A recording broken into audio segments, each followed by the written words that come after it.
नमस्कार दोस्तों, मेरा नाम स्वतंत्र गुप्ता है और मैं स्वागत करता हूं आपका द KYS में। आज डिफेंस मिनिस्टर राजनाथ सिंह ने अग्निपथ स्कीम लॉन्च करी है। इसको लेकर के पहले प्रधानमंत्री नरेंद्र मोदी भी चर्चा कर चुके हैं।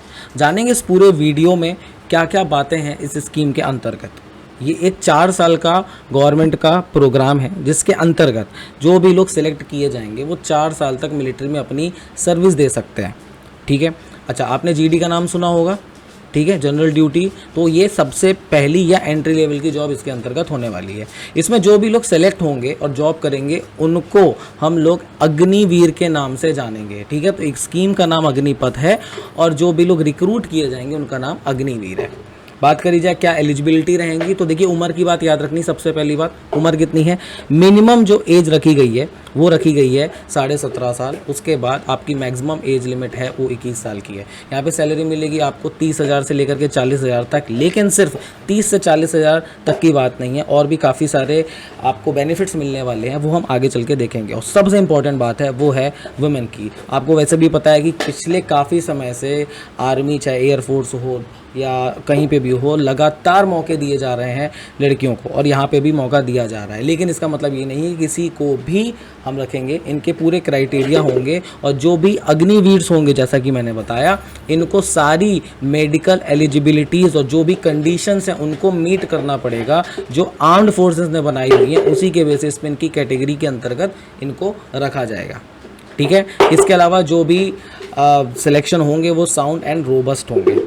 Is that understood? इनरोलमेंट की बात करी जाए तो all India all class basis पे ये इनरोलमेंट होगा, मतलब एक ऑनलाइन टेस्ट होगा। ठीक है, पूरे इंडिया के लेवल पे होगा। और मिनिमम क्वालिफिकेशन की बात कर लें तो यहाँ पे 10th पास आपको होना ज़रूरी है, उसके अलावा 12th भी होगा। एंट्री लेवल की बात मैंने आपको पहले ही बताई है क्या है, जनरल ड्यूटी के लिए, तो उसी के बेसिस पे आप आगे जा सकते हैं। लेकिन काफ़ी सारे पॉइंट्स और भी हैं, जैसे क्या क्या। देखिए, आप काफ़ी कुछ इसके बारे में सोच सकते हो। आप ये सोच सकते हो ये कैसी बात हो गई, ये तो एक दिहाड़ी जैसी बात हो गई कि पहले लोग पूरी ज़िंदगी देने को तैयार थे, अब 4 साल के लिए देंगे। देखिए, आपका अपना पर्सपेक्टिव हो सकता है। गवर्नमेंट शायद यहाँ पे ऐसा भी प्लान कर रही है कि मैक्सिमम लोगों को हम एक ट्रेनिंग में लाएं, जैसा कि कई कंट्रीज़ में होता भी है कि मिनिमम टाइम पे उन्होंने आपका सर्व किया। तो यहाँ पे भी ऐसा है, और 4 साल के बाद ये लोग इसमें परमानेंट भी करेंगे। यहाँ पे आपका भी पॉइंट ऑफ व्यू क्या हो सकता है वो आप ज़रूर बताइएगा। इसके अलावा अग्निवीर की बात करी जाए तो यहाँ पे इनको सेवा निधि पैकेज भी दिया जाएगा, जिसमें एक कंट्रीब्यूशन होगा जो खुद अग्निवीर करेगा और उसी को गवर्नमेंट मैच करके देगी। अच्छा, सबसे इम्पोर्टेंट बात यहाँ पे ये है कि ये जो सेवा निधि है ये आपकी इनकम टैक्स से एग्जम्प्ट करी जाएगी। इसके अलावा यहाँ पे क्या है, आपको इंश्योरेंस मिलेगा 48 लाख का। ठीक है, जो भी आपका इंगेजमेंट पीरियड होगा आर्म्ड फोर्सेस में, ये इंपॉर्टेंट बात है। सारी बातों को अगर मैं एक जगह कंसाइज करूं तो क्या क्या है, जैसा कि एज तो मैंने आपको बता दी क्या है, 17 साल से लेकर के 21 साल तक। इसके अलावा मेडिकल, फिजिकल, जितनी भी आपकी रिक्वायरमेंट्स हैं वो आपको पूरी करनी पड़ेंगी। क्वालिफिकेशन 10th to 12th है। सैलरी की बात करिए 30-40,000 जो कि मैंने बताया। तो देखिए, सबसे इम्पॉर्टेंट बात में क्या है ये कि जो अग्निवीर्स हैं इनको स्टार्टिंग में 4.76 लाख दिए जाएंगे। ये कब दिए जाएंगे? पहले साल में, और फिर ये हाइक मिलेगा जो कि हो जाएगा 6.92 लाख। ठीक है, 4 साल की सर्विस के बाद। अच्छा, अब सीधी बात है कि कहीं पे भी पोस्टिंग होगी वहाँ पे उनके कुछ प्रॉब्लम्स हो सकती है, एक हार्डशिप हो सकती है। मान लो टाइबेट के पास उन्होंने पोस्ट कर दिया या लद्दाख में कर दिया, तो वहाँ पे भी चीज़ें दी गई हैं, अलाउंसेस दिए जाएंगे। तो जो भी रिस्क एंड हार्डशिप है उनके अंतर्गत काफ़ी सारे अलाउंसेस होंगे। तो जो भी कंप्लीशन करेगा 4 साल का, मतलब 4 साल पूरे होने के बाद एक सम मिलेगा उसको 11.7 लाख का, इंक्लूडिंग कॉन्ट्रीब्यूशन एंड इंटरेस्ट। तो मतलब ये इसी के अंतर्गत जुड़ा होगा। Is that understood? आगे की बात समझिए तो यहाँ पे 30% एमोलमेंट्स होगा जो कि कंट्रीब्यूट किया जाएगा अग्निवीर के द्वारा। ये बात याद रखने वाली। और सेवा निधि की बात तो मैंने आपको बताई दी।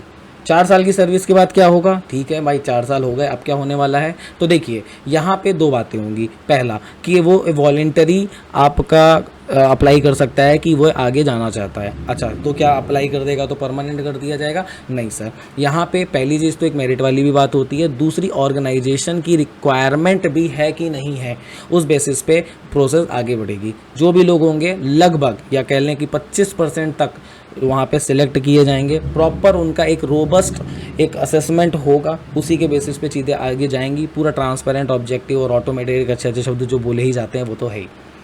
उसके अलावा the supreme sacrifice in the line of duty during the tenure a non contributory insurance cover kept for each Agniveer worth 1 crore plus full पे ऑफ द अनसर्व्ड पीरियड। ठीक है, 1 करोड़ तक का मिलने वाला है ये इंश्योरेंस कवर, ये बात याद रखने वाली है।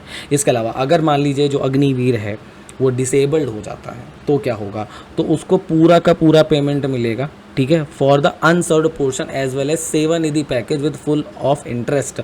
मतलब मान लो एक ने ज्वाइन किया पहले साल और वो डिसेबल हो जाता है ड्यूटी के दौरान, ठीक है, तो फिर बाकी का 4 साल के लिए कर रहे हैं ना, तो जो भी अनसर्व्ड होगा उसको पूरा का पूरा अमाउंट दिया जाएगा। और जो भी यहाँ पे फर्स्ट रैली होगी वो अग्निवीर्स की, वो अगले 90 दिन में होगी। तो मतलब जो भी इनको पूरा अपना प्रोसीजर लेना है, सिलेक्ट करना है, अगले 90 डेज़ में पूरा कंप्लीट कर लेंगे पहली बार में, जिनको आगे लेके जाना है। तो ये था आपकी अग्निपथ स्कीम। उम्मीद करता हूँ आपको काफ़ी कुछ समझ में आ गया होगा। मिलते हैं नेक्स्ट वीडियो में।